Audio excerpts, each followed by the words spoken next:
Hi everyone, I'm Nathan Camarillo and welcome to C2TV episode 4. In this episode you're going to learn more about the aliens that are in Crysis 2 as well as some of our sound and animation techniques. I hope you enjoy this episode.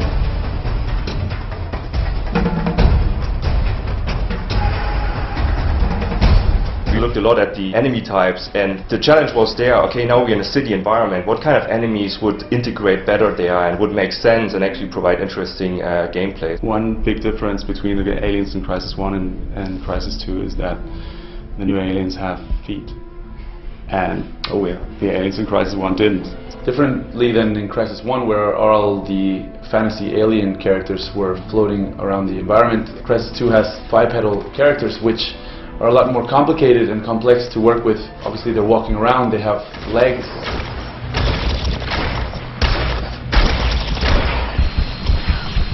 You can hear the footsteps before he sees the alien actually in the distance. This makes a huge difference actually. The aliens are more in a way human-like.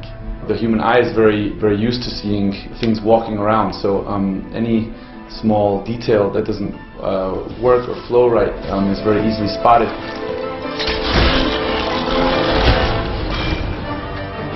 Fight different classes with different abilities, and that's quite interesting. So one enemy type in Crysis I really like is the Stalker, a very cunning, sneaky enemy.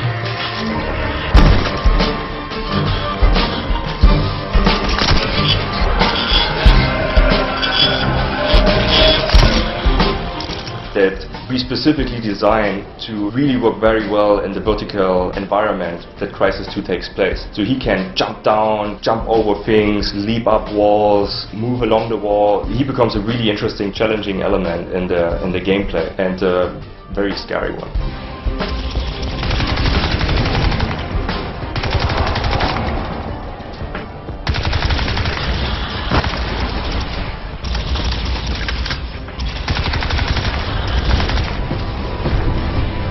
The Heavy, having a very large mass, being also bipedal, he's very bulky, he runs through things, he likes to knock things around. We worked with a stuntman who worked in the film Incredible Hulk. We put him in a mocap suit and worked with him to get some case studies and animation studies on how we would want these aliens to move around, to turn, to breathe. Just to get a good feeling working with someone who has a lot of experience in that was a very good thing, definitely.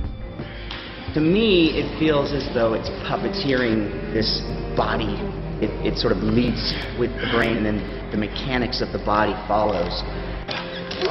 I instantly thought, well, if they're mechanical on the bottom and they're organic on the top, then it would be nice to sort of have false limbs that we would work with in the motion capture volume.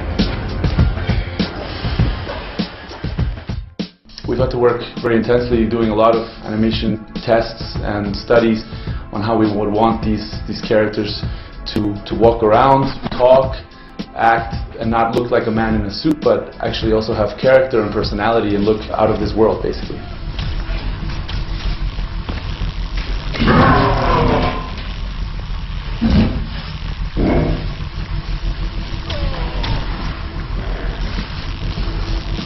All the aliens are hand key animation. It's all done by hand. Our aliens have three-legged joints, like a horse's legs, and it would have been quite difficult to actually mocap. And you know, as an animator, you'd like to be able to get down and dirty and put your hands in the work and animate by hand, actually, if possible. So we've done that with all the aliens. The human characters, it's a mixture between mocap data and hand-keyed animation.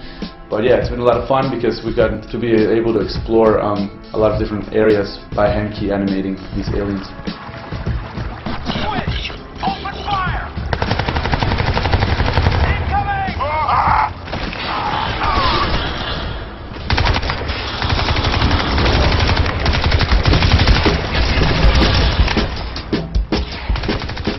We worked with an external studio using a facial motion capture technology which captures every muscle and joint without needing to actually put the motion capture reflectors on the face.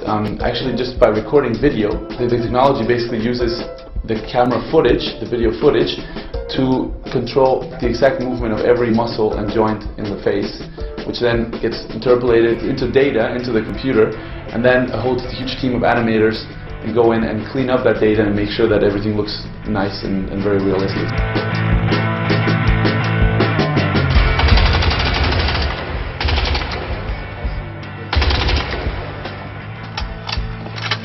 Our debug sound. Our sound hits the wall. You see that debug information.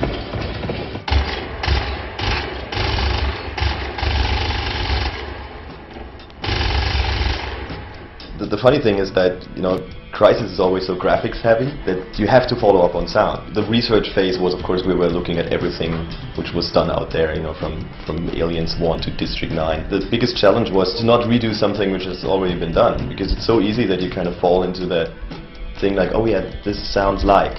This time we went out and recorded a lot of stuff ourselves, so we went for shooting actually real guns in the desert and really made our own recordings and not working so much from library.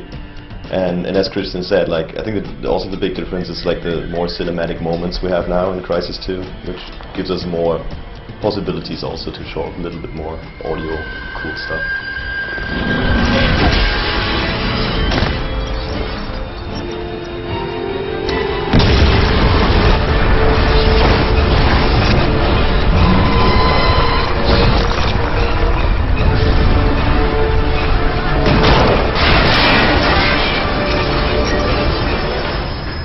Now we kind of in the direction of like energetic sounds, which are a lot of based on actually instruments. So we use a lot of guitar and basses and kind of, you know, distort the stuff in the end and heavily processing it, of course. Sound is a little bit like, you know, like colors or something. Some people prefer blue, some people red. In the end, does it work or not? And then the rest is taste.